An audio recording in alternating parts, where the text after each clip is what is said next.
Hello everyone. If you are looking space for your commercial premises, Arena Square is the only solution for you. Because we are not providing only space but also separate amenities for commercial premises, visitors parking and 3 different entry exit with 4 elevators which is designed for commercial premises only. Also 500 square feet to 13,000 square feet commercial premises located at Old Mumbai Pune Highway which is designed to make your business stand out. So why you are waiting for?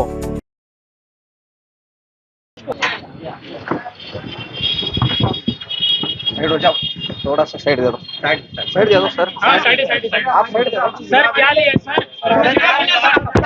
सवाल तो पूछते नहीं। रुको deep taxes क्या बात कर रहे हैं सर? डीप टैक्सेस के बारे में बताइए। क्या मिला सर डीप टैक्सेस के बारे में बात करेंगे sir. ED go back, go back. ED go back, go back, go back. ED go back, go back, go back. ED go back, go back, go back. मैं इस्तामुद्दीन खान और आप देख रहे हैं प्रहार टाइम्स।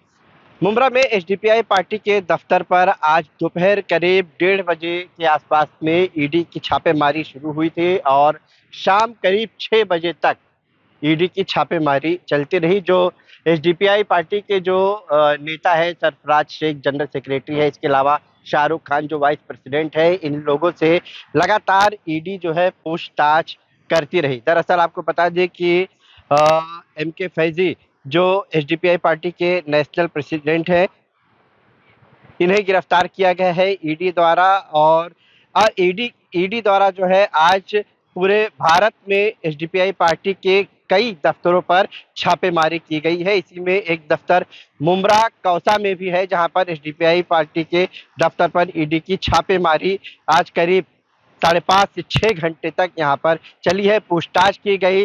शाम के वक्त जब ईडी के लोग दफ्तर से, एसडीपीआई पार्टी के दफ्तर से बाहर निकले, उस वक्त पुलिस का यहाँ पर सुरक्षा होने के बावजूद जो है एसडीपीआई पार्टी के तमाम कार्यकर्ता ईडी के खिलाफ नारेबाजी की, गो बैक ईडी के नारे लगाए। साथ ही ईडी के अधिकारियों को गुलाब का फूल देने की कोशिश की है। बताया जा रहा है कि ईडी के छापेमारी में जो पूछताछ की गई इन लोगों से, उसके अलावा एक लैपटॉप जो है ईडी ने सीज किया है और कुछ दस्तावेज भी ईडी ने यहां से सीज किया है। लेकिन एसडीपीआई पार्टी के जो नेता है सरफराज शेख और शाहरुख खान, इनका कहना है कि लगातार उनसे कई तरह के सवाल किए गए। जो मनी लॉन्ड्रिंग का मामला है, पीएफआई से जुड़ा मामला है, उससे भी सवाल किए गए रिलेटेड। लेकिन इनका ऐसा कहना है कि पीएफआई से एसडीपीआई पार्टी का कुछ लेना देना नहीं है।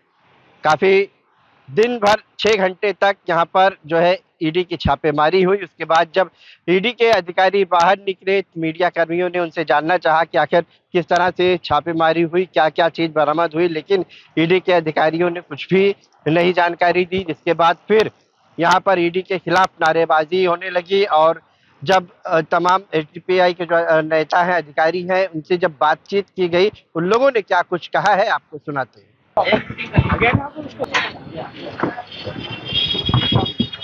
साइड हो जाओ, थोड़ा सा साइड दे दो, साइड दे दो सर। हाँ, साइड आप साइड दे दो सर। क्या लिया सर?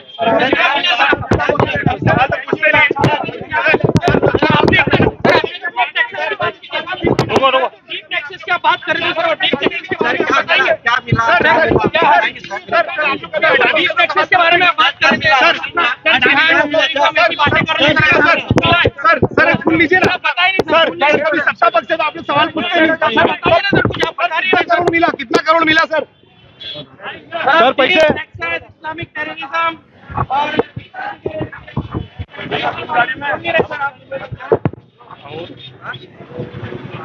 सर इधर सर लीजिए ना सर। सर घोटाले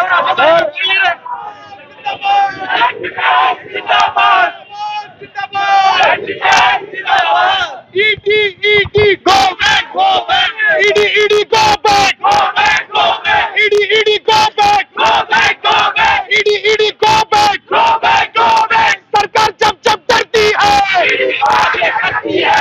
सरकार जब डरती है, ईडी को आगे करती है। सरकार जब डरती है, ईडी को आगे करती है। Go back, go ऊपर आला क्या कुछ पूछना नहीं किस तरीके से टॉर्चर किया गया था, कौन कौन से कागज को यहाँ पे बताना है। इन्होंने यहाँ पे एक्चुअली जो यहाँ पे इनकी जो रेट पड़ी थी, इनको एक्चुअली वो ट्रांजैक्शन कुछ देखना था, पैसे की जो लॉन्ड्रिंग की जो बात करके हमारे नेशनल प्रेसिडेंट को जो इन्होंने गिरफ्तार किया है, वो लिंक उनको ढूंढना है। इनको ये लिंक ढूंढना है कि पीएफआई का और एसडीपीआई का कुछ लिंक है कि नहीं, लेकिन इन्होंने पूरा 4-5 घंटा यहाँ बैठा, एक एक पेपर जो हमारे यहाँ पे बुक्स थी, हमारे नोटपैड थे, जो भी थे उन्होंने चेक किया, उसमें कुछ भी नहीं मिला। हमारे पास लैपटॉप था, लैपटॉप की भी उन्होंने पूरी सर्च किया, उसके अंदर भी कुछ भी नहीं मिला। लैपटॉप इन्होंने सीज करके लेके गए अपने पास, और कुछ 4-5 पेपर है और एक डायरी है, वो लेके गए। अभी वो बोले हम दिल्ली में लेके जाएंगे, इसको चेक करेंगे और अगर हमको जरूरत पड़ेगी तो आप लोग को बुलाएंगे। किस तरीके से टॉर्चर किया गया, जब पूछताछ करें तो क्या पूछ रहे थे वो लोग?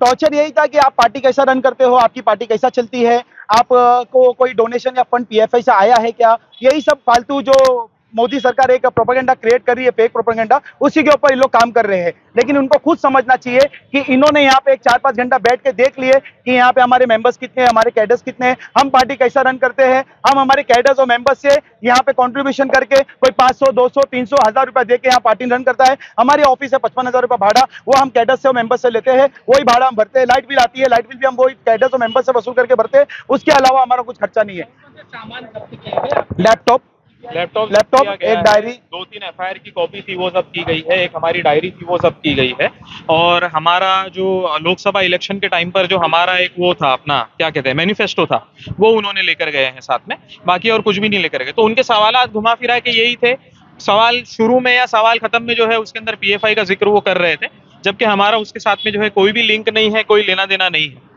ये देखिए, ये जिस तरीके से वो सवाल पूछ रहे थे तो अधिकारी भी मौजूद थे, तो कौन कौन अलग अलग माध्यम से सवाल पूछ रहे थे, किस तरीके का सवाल था? जो 2-3 लोग जो थे उसके अंदर वही लोग सवाल कर रहे थे। सवाल का पूरा घुमा फिरा के निचोड़ यही था कि हमारा लिंक जो है वो पीएफआई के साथ में है कि नहीं, हमको पीएफआई फंडिंग करता है कि नहीं करता है। अब एक जो ऑर्गेनाइजेशन जो 3 साल पहले जिसके ऊपर बैन लगा हुआ है 5 साल के लिए, वो 3 साल के बाद में तक कैसे फंडिंग जो करेगा, वो कैसे चीजें जो करेगा, वो हमको समझ में नहीं आ रही। ये सिर्फ एक हरास करने का एक तरीका है बस। सर, आखिरी सवाल, जिस तरीके से देश भर में ईडी रेड करते तो लोग डर जाते, आने लोग भी सामने नेताओं को फोन करते, लेकिन आप सामने गए, अधिकारियों से बातचीत किया, तो आपके माध्यम से देश भर में रेड करते। हम एक नॉन करप्ट लोग हैं ना, हम सोसाइटी के लिए काम कर रहे हैं, पब्लिक वेलफेयर के लिए काम कर रहे हैं। हमारा जो एजेंडा है वो संविधान को इस देश के अंदर बचाना है। हमारा एजेंडा ये नहीं है पावर में आने के बाद में घर खरीदना है, बंगले खरीदना है, गाड़ियां लेनी है, 100 लोगों का आगे पीछे लेकर घूमना। हमारा एजेंडा ये नहीं है। इसके लिए हम एक नॉन करप्ट है, इसलिए आज हमने आकर उनको फेस किया। हमको कोई भी डर नहीं है उनसे। आपने उनको फूल भी देके विदा किया? हाँ बिल्कुल, ये तो हमारी तरफ से उनको एक जो पॉजिटिव साइन था कि भले आप किसी भी इंटेंशन से हमारे पास में आइए, हमारी जो हमारी थिंकिंग जो है प्रोग्रेसिव है, पॉजिटिव है करके आप हमारे इधर पर आए एज ए गेस्ट, हमने आपको रिस्पेक्ट दी और हमने उनको वो रोज दिया और हमने उनको वो किया। देखिए, बीजेपी जो है पूरे बौखलाई गई है, बीजेपी जो है पूरी सटिया गई है, बीजेपी के पास कुछ मुद्दा नहीं है। ये बार बार ये एक्चुअली ये डर जो होता है ना, डर ये बहुत खराब चीज होता है। बीजेपी यहाँ पे हिंदुस्तान को डराने निकली है, अवाम को डराने निकली है हिंदुस्तान की, लेकिन आज एसडीपीआई की वजह से, आज एसडीपीआई से बीजेपी डर रही है। ये सबसे बड़ी चीज है। और बीजेपी जब जब डरती है तो ईडी को आगे करती है। सोचिए, जिस पॉलिटिकल पार्टी का एक एमपी एक एमएलए नहीं है, सिर्फ कर्नाटका, केरल और तमिलनाडु के अंदर नगर सेवक तक लोग हैं, वैसी पार्टी के नेशनल प्रेसिडेंट को ईडी उठाकर लेकर जाती है।